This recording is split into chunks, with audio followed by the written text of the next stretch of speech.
Graniola. This is the Graniola channel, and I'd like to tell you a folk tale.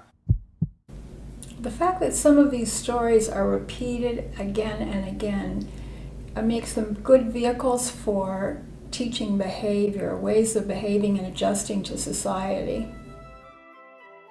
Piling on the Salt is a story that is told in a country that values very highly hard work and self-sufficiency.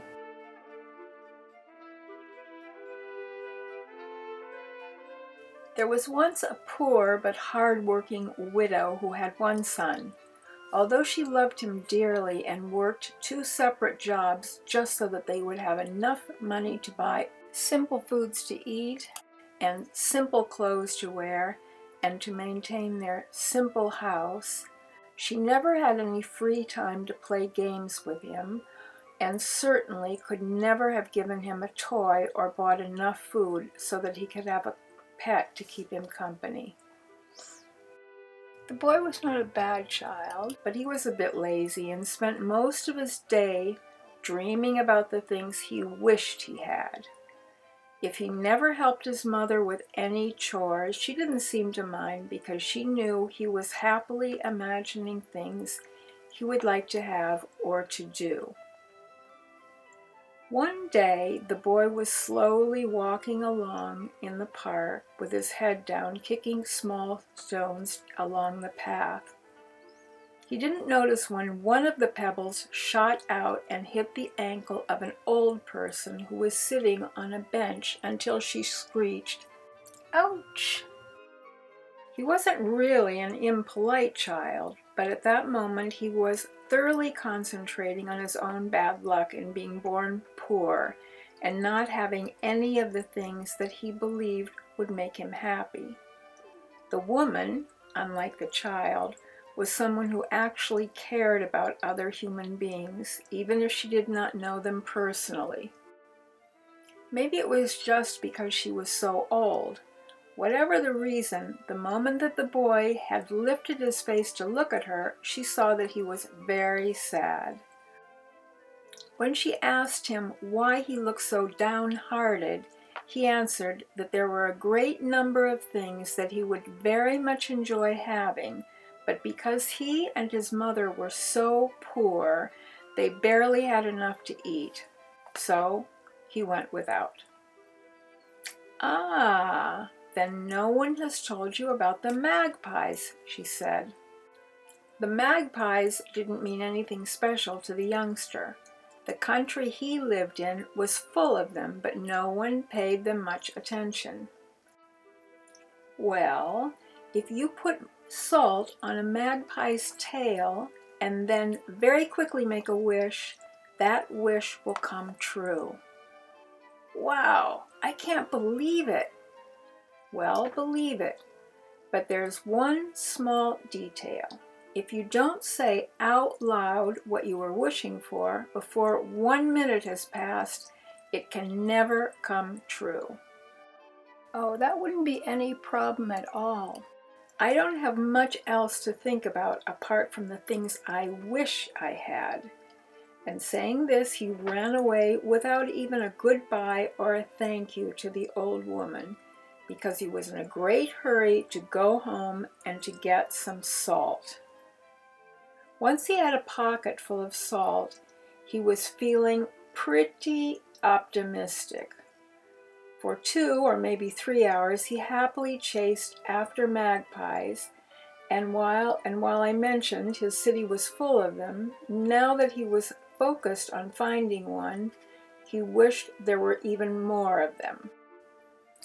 By the time the sun was setting, his enthusiasm had waned, and his head and posture were slumping back into "I don't get anything I want" mode. As he was approaching the small, run-down house where he lived with his mother, a magpie swooped down in a graceful curve near his chin. At first he didn't react, but then the bird's flight slowed and ended with it perched on a large rock. The boy did put his hand into his pocket to draw out some salt, but because he was deep into I feel sorry for myself space, he didn't do much else. He perked up when the magpie spoke to him.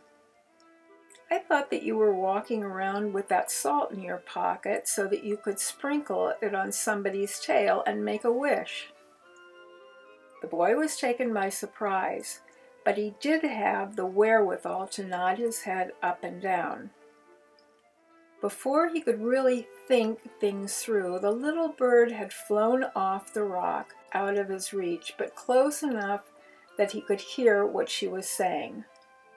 You probably never imagined that I could speak.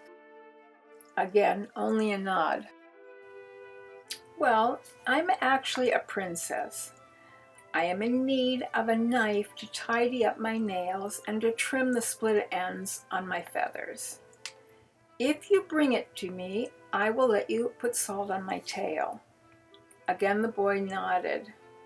He went home, but for the first time in a year, or perhaps in 2, he could not fall asleep. Sometime before dawn, he came up with a plan. He often went into the forest to eat wild strawberries. These are smaller than the regular strawberries that you might be used to seeing in the supermarket, and they're hard to find because they are scattered among the plants and dried leaves on the ground under the shade of the trees. They were very delicious, and because they grew wild, they were free, but he knew that some people paid quite a bit of money for them. It took several days of intense foraging, but by Saturday morning the boy was able to take several baskets of the strawberries to the farmer's market, where they were quickly sold. From the market he went directly to buy a bright knife and was just able to afford a thick red Swiss Army knife.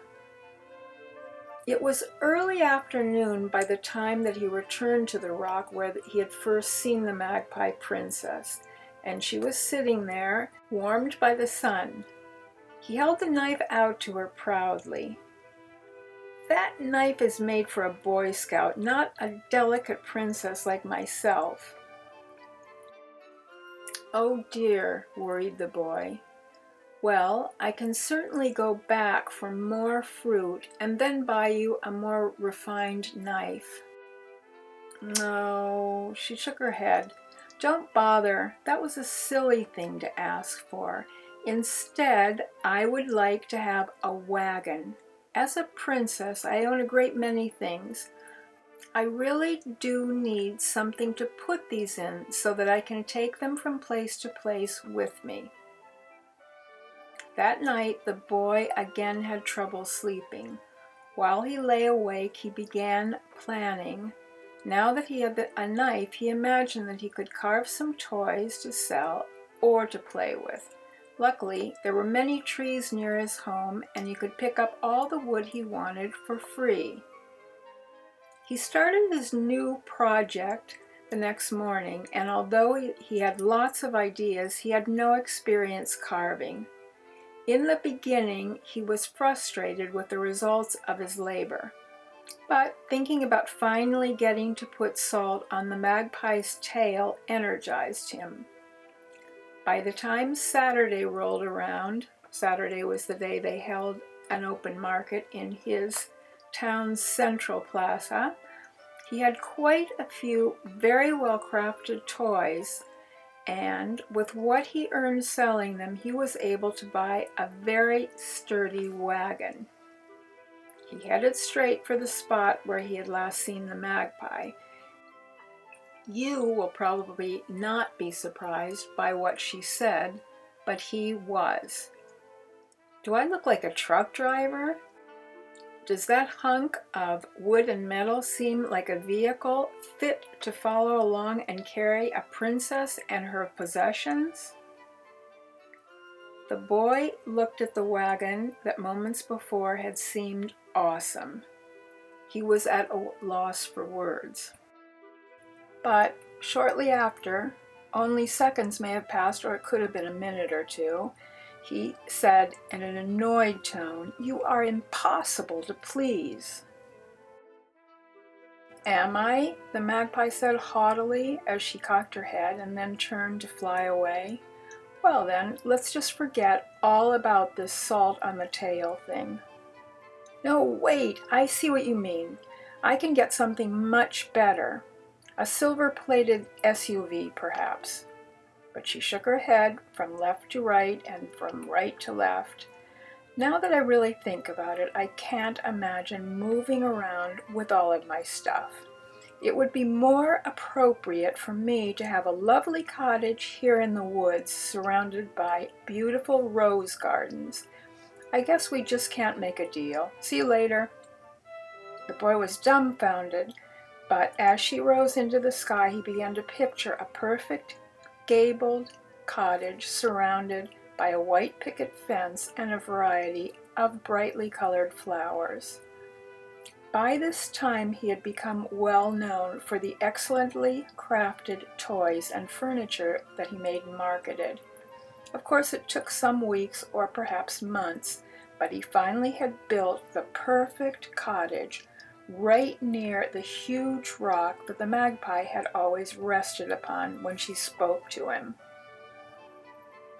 When he had hammered the last nail into the small door of the white picket fence, he looked up and saw the magpie resting on that rock. He was feeling proud and happy. The magpie also looked content. "May I make my wish now?" The magpie nodded her head. "You have worked hard to get me what I asked, so you may now sprinkle salt on my tail, and I will remain very still for 1 minute while you tell me out loud what it is you wish for." The boy was very excited, and as he made a small pile of salt on her tail, he started to say, "I wish for some fine toys to play with," but then immediately stopped because he already had lots of the nicest toys in the land.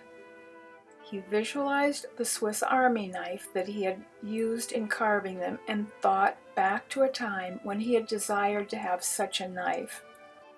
He was recalling the dreams that he had had before buying the wagon or building the house when the magpie told him that he only had a few seconds left to make his wish, and began counting down from 10 to 1. As she pronounced the last number, she flicked the salt off of her tail. He frowned as she laughed and chirped, "Don't you have anything that you've always wanted?" At that moment he realized that he did have all of the things that he had dreamed of, and that was because he had become self-sufficient and he had worked diligently, using the resources that he had at hand. The boy lived happily ever after, as did the magpie. This tale, which is told and retold, comes from one of the safest places in the world. This is a tale that is told in Sweden.